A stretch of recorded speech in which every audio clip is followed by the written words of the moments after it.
Hey, Lucy. Hiya, love. Hiya, love.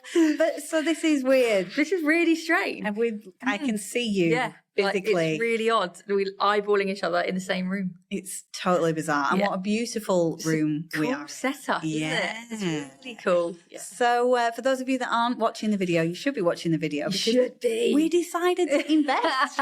We've invested in ourselves, and we decided that we would, book a studio here in Lisbon. Shout out to the Creator Studio. Yes. This is such a good space. And they have got us in here despite some adversity, as we found out when we arrived this morning. Hey? A few leaks, a lot of noise. So we're going to battle through that and hopefully get some really good conversations out of this. Most of it. Mate, it's so good to see you. It's just weird. I know it is. Like saying, like usually your face is kind of like this big and super tiny. Yeah. Here you are, full HD. One of us is usually tired. One of us is awake. Time zones, we're on the same time zone. We are on the same time zone, which is great. And it's so nice. Well, I think we've got a few different topics we're going to be optimizing this 2 hours that we have together. But yeah, we really wanted to talk about 2024. We are now in 2025, quarter of the way through this century, which is bonkers. Nuts, isn't it? I remember when my mum, she used to work at Tesco. Oh, yeah.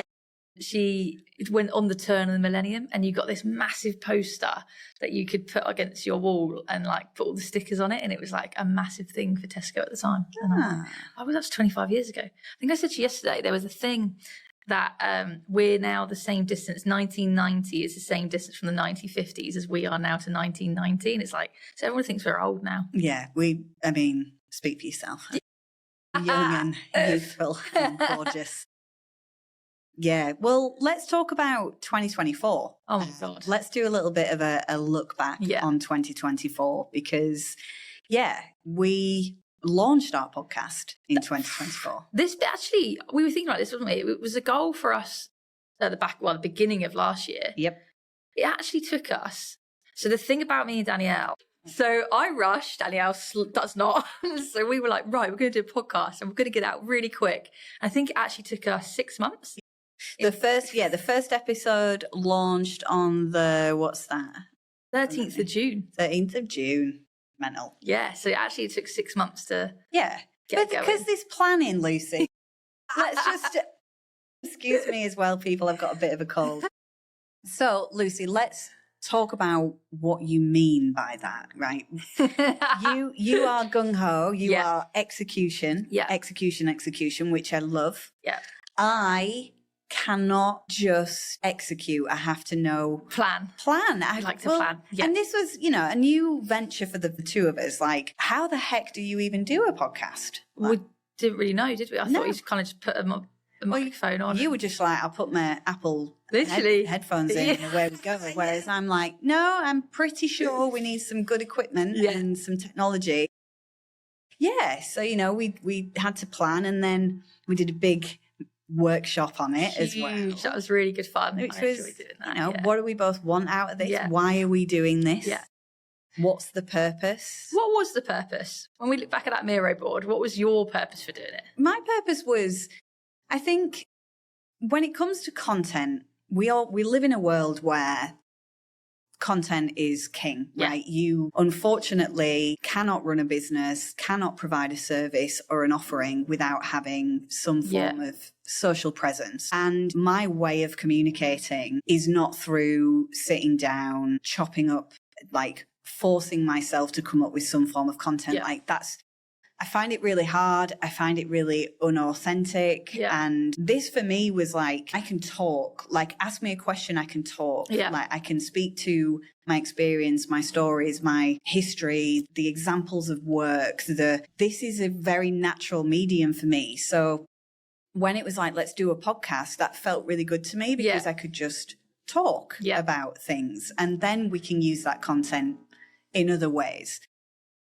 And so that was the expression for me, rather than just setting up, 5 different really curated posts. Yeah. And it's a creative outlet. Like, I think it's a really beautiful outlet for us to chat. I've loved it. It's been so much fun. Yeah. So that was my purpose. And, I was looking at the Miro board, actually. There was nothing about monetization. There was nothing about either of us, like, wanting to do anything other than just speak to an audience that might be interested in what we've got to say. We haven't even really doubled down on a lot. Like, we haven't sat there after every episode and like gone, God, has my mum viewed it more than once? Like, what's the stats? Like, we've been really chilled about it, and that's the joy of actually just enjoying the process. Yeah. Like, I enjoy the slot. Like, it's like every week, every other week, whenever we record it, like, it's really good. It's a fun hour. Yeah. And it's been a great way for us to stay in contact. It has. And just really like actually still know what's going on.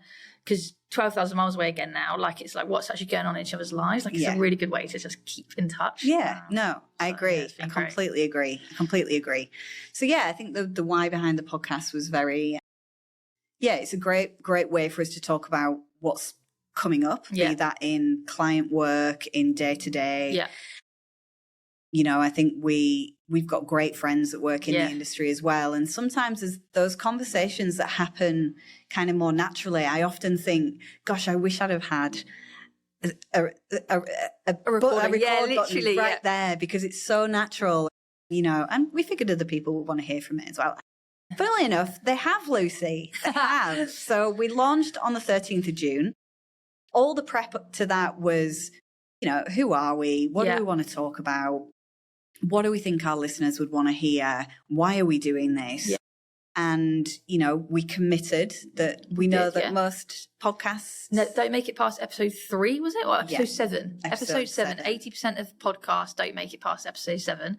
And we're now recording episode 12. We are. This is like, we've made it. This is big. Yeah. This is really well. Yeah. I mean, we got past 7 and we were happy. Yeah. But, you know, now it feels good. Now it feels like we're on this journey, and I think if anything, it would be very hard to get off it. Yeah, definitely. I think it'd be really hard to just go, we're not doing this anymore. I get messages now, and it's like, when's the podcast being released? Yeah. And it's like, it's really cool. I'm like, it's actually just coming. Just bear with. We're in time zone. It's like, it's definitely gone out, and it's getting a notice. Right? Like, I've been posting on LinkedIn for years, and we're getting hits on that in regards, like, go and watch this podcast, go and watch that podcast. And it's really exciting. It is. It feels like we're building a bit of momentum now. Don't know where the end goal is, but it's good fun. Yeah, exactly. I sometimes, though, it's almost when you do let go of the end goal, and we talk about this in sales as well. Definitely. If you detach yourself from the target and the end goal of, I want to sell this person, I don't know, $100,000 worth of product. Once you detach yourself from that goal and you just put your effort into enjoying the experience, learning about the prospect, learning about their challenges and what they're doing. It comes more fun. It happens, right? Things just happen. And I think that is the great thing about this as well. So we've released 11 episodes, which is super cool. Yeah. And I was hoping that they would do this. I was hoping that Spotify. Oh, yeah, the wrap. Yeah. And we logged in, and thank you so much, Spotify. You have done a wrap up of our podcast. With it. I thought we'd share some of those statistics as well. So I've got all kinds of shareable stuff. It's very impressive. So let's talk about the top episodes, right? Yep. So the number 1 episode is how the heck did we end up in sales? Which was episode number 1, which you would expect. I think we talk about sales and the process and all the intricacies of the actual job. But a lot of it, just like why people are listening is because it's us. So as soon as you get the personal stuff and the Nalas and the Ians and the Lindsays, like, that's the stuff that people actually want to hear about. I think that's really interesting. It kind of highlights that. Yeah, absolutely. How the heck did we end up in sales being Still not sure yet. I know, we're still not quite sure, but we're still here doing our thing. The second most listened to episode was discipline over motivation in sales. Huge, absolutely huge. And again, I think if you haven't listened to that one, please go back and listen. It really is about how we maintain this resilience in sales, and that will always be one of the top topics in sales. It's never going to change. It was that thing of years ago, it was all about atomic habits and like building on it, and then, you know, habit stacking. And now people are just going, actually, that's not wrong, but realistically, you're going to go to the gym 3 times. What's getting you the 4th time and the 40th time? It's the discipline, isn't it? So yeah, I'm not surprised that rang home, really. Yeah, no, it was really good. And then number 3, our third most successful podcast was episode 3, funnily enough, harnessing the power of your professional and personal brand. Yeah, again, about me and you. Yeah. Well, I think it's about me and you, but I think it's it's just always topical. It's always topical because, again, bring your authentic self to work. They don't mean it. Nobody means it. Nobody actually wants to see your authentic self at work. So I think it's a real balance, that one. I think people really do struggle with that and how to bring as much of themselves to work as possible and how to like portray it in the right way and just being aware of it. Like it's not, again, that brand is not, it's not like you go to work and then you program yourself to behave in a particular way. And I think it's knowing and understanding that you are constantly being observed and just being very thoughtful in your approaches with people, but not unauthentic. What did you say? It was like, you know, you're trained as a child not to swear in front of your parents. It's the same thing. You're not being you. Yeah. You're just not effing and jeffing in front of the people that you shouldn't be. Absolutely. It's like, put it back. I enjoyed that one. That was really good. Absolutely. So they were the top three. Then closely following that, actually, we will talk about this one, was when we had the lovely Cian McLaughlin. What a legend. Legend. Yeah. You know, win-loss specialist. Yeah. Just so many insights, so many really, really great insights. So yeah, we had turning losses into wins. I felt like a fan listening to that one, like just listening to him talk. I was like, I could sit down with another hour with you and just listen. It's great. Absolutely. Yeah, I really enjoyed that. Such a great guy. So yeah, it's really interesting, but again, quite personal topics. Yeah. Agreed. I think some of the tactical topics, as much as, again, great listenership, but in terms of ranking, yeah, it's really interesting, like weaving in that. But that's really funny because in Wrapped, Spotify for creators, what they actually did was they gave your podcast a type. Oh, yeah. Personality. It's just a little. So Spotify gave us a personality type. Yeah. And we are the storytellers. Shock horror. Shock horror. And do you want me to share some more stats with you? I've got the age one. Go on. I thought the age one was interesting because our listenership is essentially our age group. It is 18, I'm joking. It is 30 to 34 is 28%. Yeah. And 35 to 44 is 39%. And you can figure out which one of us is in that category. Not on how we behave. Not on how we behave at all. Yeah. So between 30 and 45, essentially, which again makes perfect sense. It's our age, but then I think it's also the optimum ages of those that work in the sales profession. Agreed. So, yeah. But we've been listened to all over the world as well, Lucy. My mum has been all over it. We have been listened to all over the world. Let me take a little look in some of the audience and where. So Australia by far is top audience. G'day, mate. I mean, there's no surprises there, given that I've lived there for the past 10 years and still there. You're still there. And that's where a big chunk of our network is. But then, Europe, United Kingdom, United States, Singapore, we've even got Egypt on there.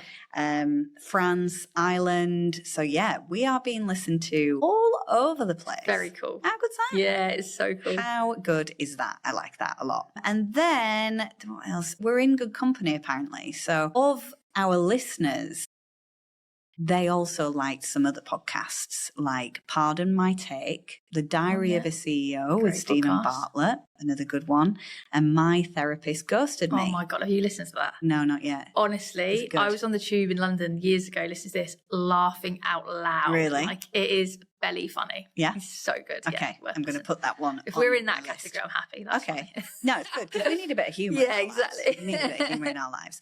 And then, we have managed to obtain and maintain 5-star reviews on Spotify for our podcast. So thank you all so much for supporting us in our journey. And as much as it's not about the stats, it's actually quite nice to know that we're not just putting our voices out to a black hole and nobody is listening. Yeah. So I think it's really, really good. So let's talk about some of the challenges though, right? Because doing something new definitely comes with its own challenges. I think for me, and this is probably most things I do, it's just the consistency. Like holding me holding me accountable, and you're very good at like, right, we're doing it at this time, we're doing it that time, and then we're doing it and it's locked in. Like we're really good, but that's not easy doing it on 2 different time zones with lives. Like we've both got jobs, we've both got things going on that aren't right. Everything's just about the podcast. So the consistency is that I think probably one of the hardest things to keep going at, but I think we've done a really good job at that. I think we've done a great job.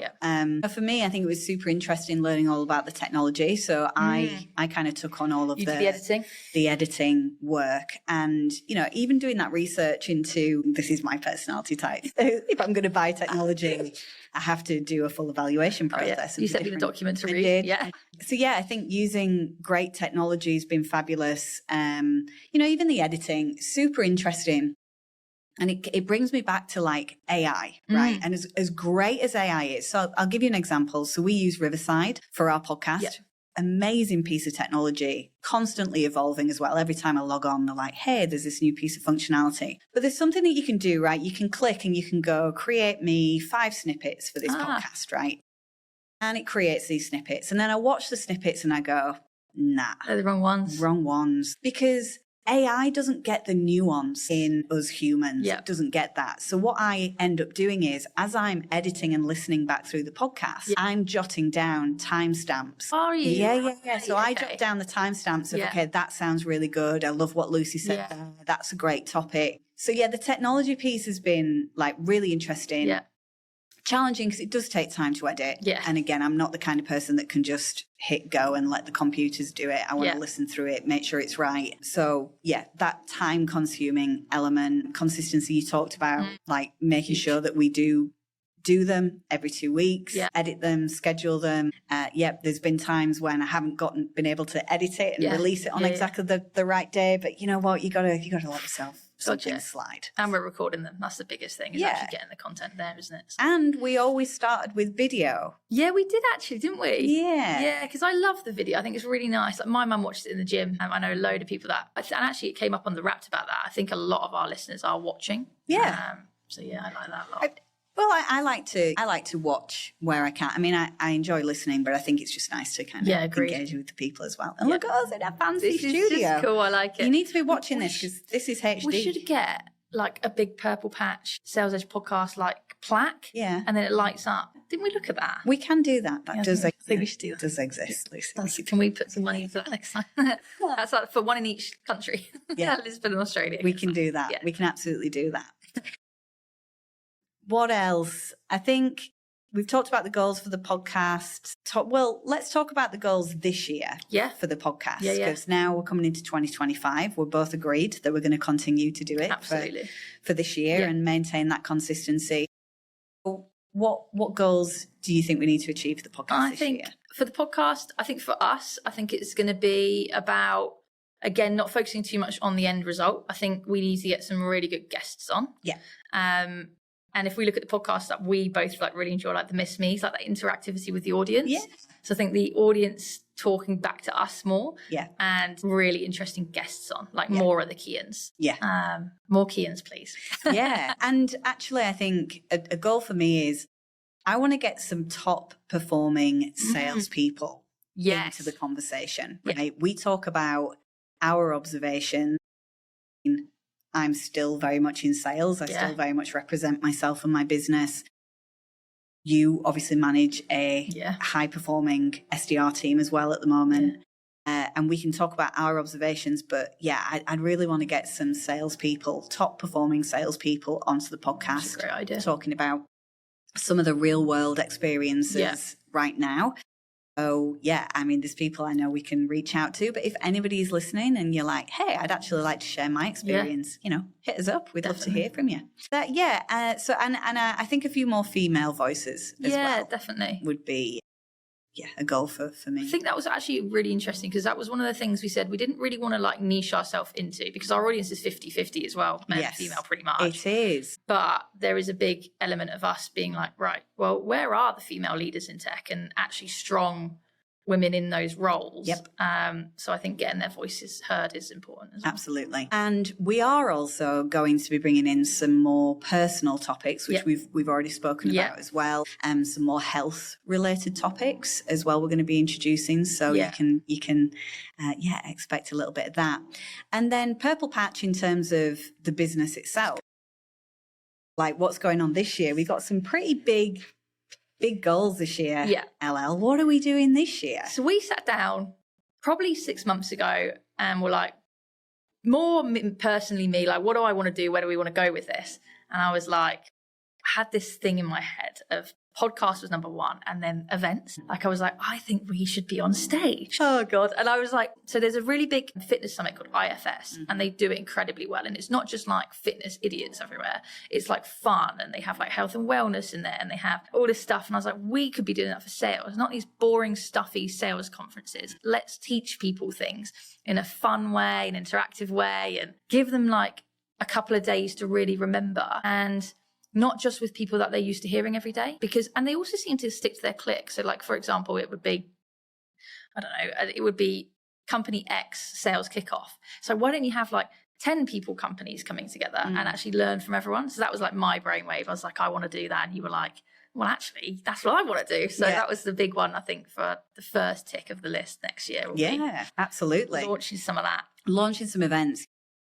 And it's silly because we do this. You know, I've done this for years in different companies, everything from team building events, you know, high performing team development, offsites, sales kickoffs, and even like particularly with new managers as well. I've done a huge amount of like new manager workshops with their teams. Still ring you 3 times a week. Yeah, we've got this. We've got all this content, and you're right. Like, why wouldn't we go ahead and do this? And so, we are going to be launching our first series of sales events / training workshops. We're still playing around with, I suppose, the terminology, because I think when you think sales training, you think about going and sitting in a stuffy room, boring, and just sit and listen. Absolutely not what we want this to be. What it's going to be is essentially 2 whole days of training and enablement for sales professionals, but not just sales people working in sales, like people that are running their own businesses, people that have a team of salespeople. So whether you're talking about real estate, insurance, SaaS technology, any of it, like it will be applicable to everything. But the difference for me is that you are on your feet and you are from the first session up doing something and completing, you know, workbooks that you're going to take all this stuff and you're going to go away and implement it the next day. And it's not going to be this sit and listen, writing your workbook, come back and do this later. Not at all. Yeah, if you're interested, you can, of course, drop us an email. On the website, we'll also be putting a page up so you can express some of your interest. There'll be loads more information up there about it. But we'll be we're going to be launching very, very soon. So exciting. Like literally within the next few days, everything will be up. It's going to be great. What else have you got planned? I've got some onboarding stuff. I think I talked about this earlier, maybe in one of our other podcasts. Again, done all this work with different companies, building amazing onboarding programs. And I suppose through that experience, what we've managed to do is create this really scalable way of building the foundations and the blocks, but then plugging in the information that's bespoke to the company. So we can now get from, 0 onboarding program to like a 8-unit onboarding program in the space of 3 to 4 months. And we can roll it out. We don't have to wait until the 4 months is up. We can literally keep releasing one unit after the next, which means if you're going out and hiring a huge group of salespeople, that means great. We're going to get you ready for that and improve ramp times and all that good stuff. But then the units almost become independent, right? So if, for instance, your team seems to be struggling with discovery, you can literally go to the bookshelf, pull off the unit, revisit it again. So it's not just onboarding, it actually becomes this series library of topics that you can continue to use. So that's one kind of offering that we're currently going out with at the moment, which is really efficient, really effective, really fast. And then the other one is more events. So if coming to our big event isn't for you, and you want to do something with your team internally that's very specific, be that, again, team building, team workshops, optimization, any of that, we can absolutely do. Sales kickoffs, all that kind of stuff. Again, doesn't matter what methodology you use, what sales process you have, what product you have, really easy for us to come in and help manage that for you. So they're the big things. And then, of course, consulting. I'm always consulting. Always consulting. Wants my help across revenue enablement operations. here I am, ready and at your disposal. So, yeah. And I suppose if we think more personally as we kind of wrap this little chat up, what were your learnings for 2024 kind of personally? Was there anything that's happened in your life or? I think the biggest learning is twofold. Patience, definitely patience, which I have none of traditionally, but also like nothing happens as quickly as you think it will. So the thing that you think will take a month actually takes 12 months. Yeah. The thing that we thought we'll launch a podcast in January doesn't go out till June. Like actually everything always takes longer than you think it does. So just sit in it a little bit. Sit in it somehow, Patience. That is a great one for you. A great one. I think for me, you can do it. You know, we, as many of you will know, we did a huge life change in 2024, which was massive. You know, we moved to Australia in 2014 and set up a beautiful life there. We were there for 10 years. And then 10 years later in 2024, we decided to do it all over again and literally pick our lives up and move back to Europe and move to Portugal and Lisbon. And it's interesting because I think people always thought this was just my idea. Ian's just going along for the ride. But it wasn't. You know, as a couple, this is something we really wanted to do. But that pressure of like, is this the right thing? You know, we've got great jobs, great network, house, you know, all those types of things. Undoubtedly, you do doubt yourself and you doubt that choice. But yeah, you can do it. Like, if you want to move to the other side of the world, you can do it. There's always a process. There's always a way. We've done it.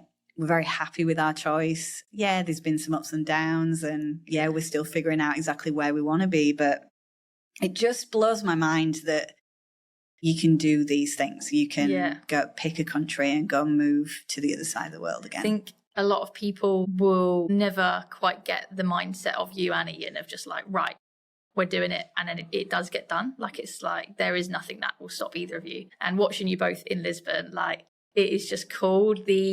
And it's very Ian as well, the culture, the music, the arts, like just the scene definitely suits you both. And Oreo has settled in very well. She has settled in well, despite the cobbled streets and her little bow legs. So she looks at these dogs trying to look at her. She's like, get away from me.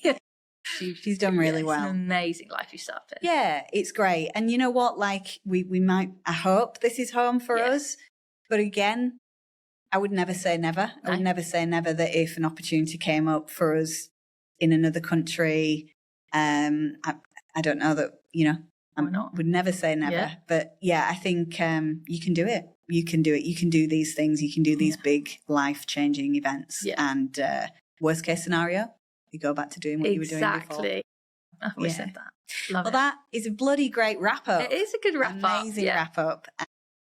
Again, Happy New Year to everybody. Happy 2025. Thank you again for listening. Thank you for supporting this podcast.